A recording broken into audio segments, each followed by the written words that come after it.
start looking at this section, maybe. I'm torn between starting to make some white marks and darkening the colour. I think I'm going to start making a bit of white marks. Here we have the colour area. Colour. This kind of bleeds. Now I've separated the colours a lot, but the separation isn't that much. The white feathers kind of starts bleeding into the red and the brown. Still and then once we start getting into this section, you can kind of, take some time to see what you're going to paint, and it starts getting more and more, so it goes in this direction first, and then it starts getting more and more curved downwards towards the feathers until it follows the line of the feathers there. So I'm just going to make some marks in this area, I think. I'm doing that thing where I'm flattening the brush.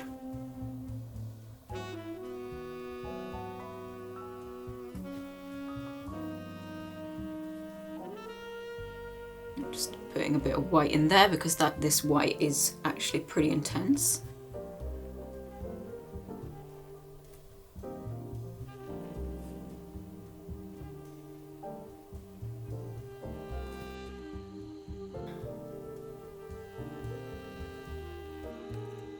It's a little bit fussy, this area, and this is really where you can see why it's beneficial to be painting underneath, because the colour still shines through the white paint a little bit.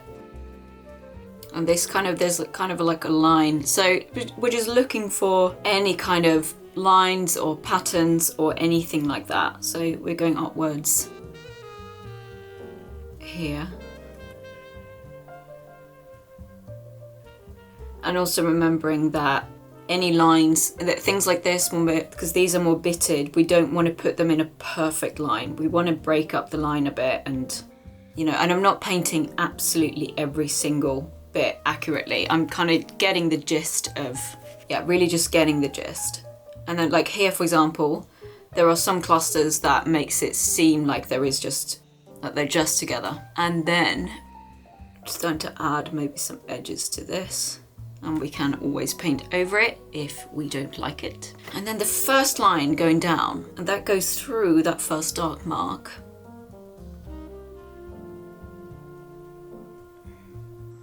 And the second one. And this is, this definitely is too bright.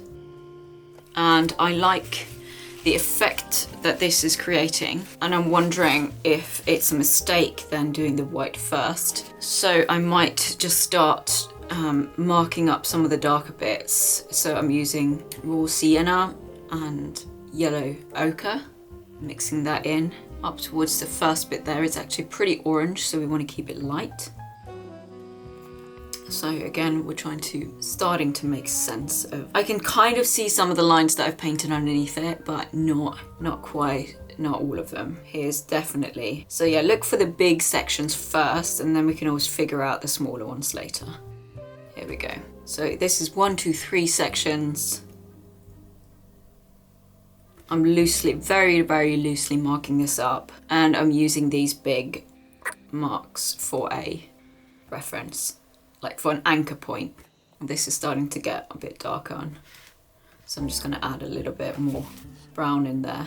What I might do actually, because I have got a paint that is way more that colour naturally, which is red oxide, but this is the heavy body acrylics, but it's just a lot more opaque, so we don't get the same amount of brush marks.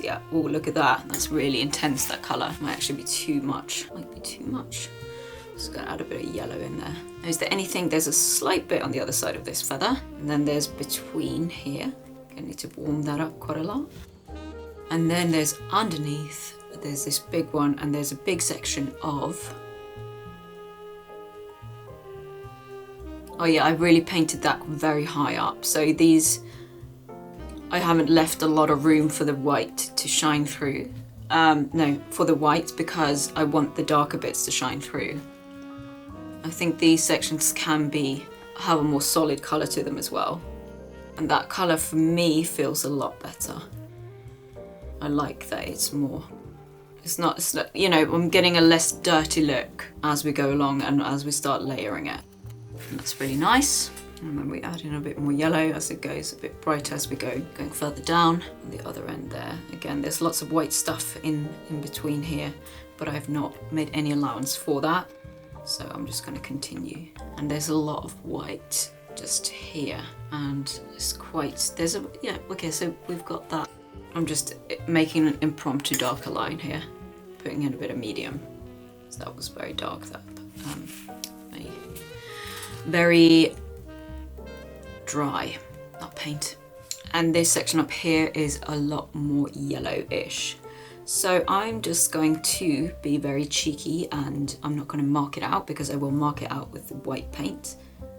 I may have to, because now I'm making this very dark, I may have to go over it several times with the white, which might be a bit annoying, but that yellow colour is going to be absolutely lush, I think. So I can't really see the marks underneath at this point, and that's fine for me. Like I'm pretty confident that I can figure out what's going on there. So I'm going to try, I may have to wait a little bit longer for that to dry, but I'm just going to tentatively try a few lines of white and see how we go. So we have the end of this.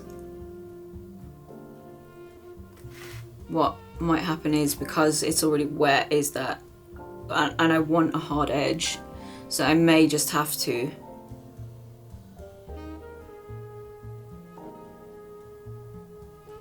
wipe the brush a bit more often. I may have to go over it a bit. Okay, that was fairly okay. And then there's a bit of a line going through here.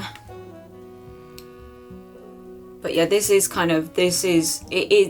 hard work because it is tiny and it is easy to lose where you're going with it. It's actually a bit of a through line. So what I'm going to do is I'm just going to dab. This goes up straight along the edge of this dark. Oh, that was too much. I had water on my brush there. I'm going to dab that. So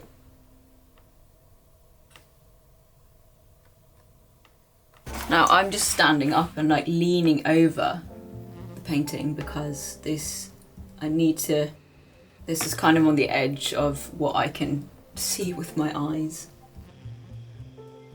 And this, yeah, I will definitely need to go over this because it's really not bright enough and it's looking a bit dirty. So yeah, there will be need to go over this.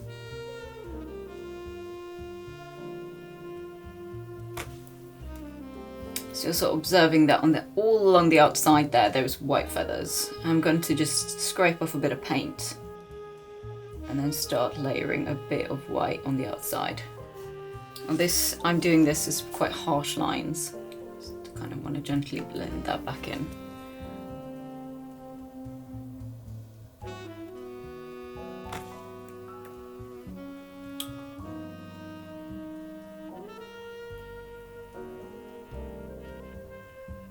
And take some white. Now I still have a bit of red in that on my brush, which is fine actually. I think that's actually working. There is a bit of a pinkish tone to the white now, but I think actually I'm not bothered by that. And I may need to just do another bit of a layer on top of here.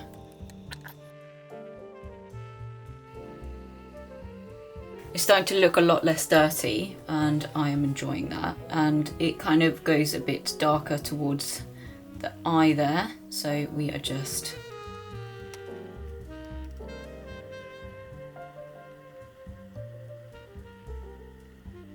Now I'm wondering if it is a good idea to add some, because the white marks, they are a little bit tainted in places. So I'm just going to try and see how they respond. If it's not that great, then so far so good.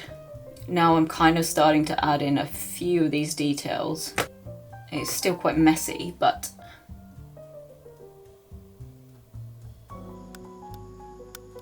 I think that's actually working quite well. I'm just going to continue making some of these marks. And so if we're really accurate, we can see that these these are really short, these marks, like further down, and they're really random. So I've placed some of them too symmetrical, and that does not look good. We want to randomize. And some of this bit here is really, really white. Oh, Jesus. I need to look at something different, I think.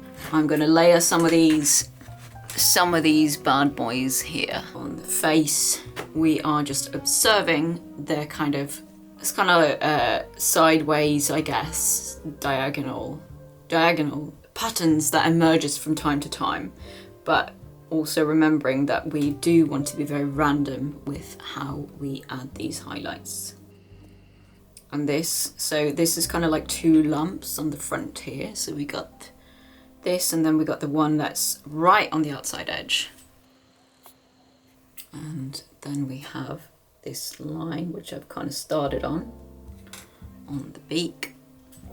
And then we have some more. What's really nice about having, if you paint the beak quite dark to begin with, the white that we're then overlaying with, it will have a certain transparent quality and turn kind of grey, and that's kind of nice, especially so if you wipe your brush a bit and then just dab the white on top of it. I think especially with beaks, they have a tendency, like there can be quite a lot of texture on the beaks, so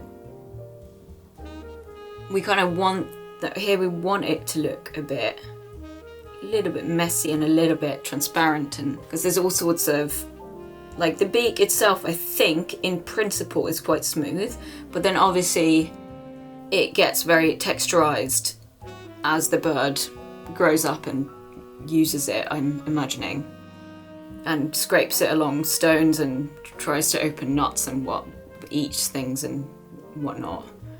So here we do want it to have a little bit of that dirty quality.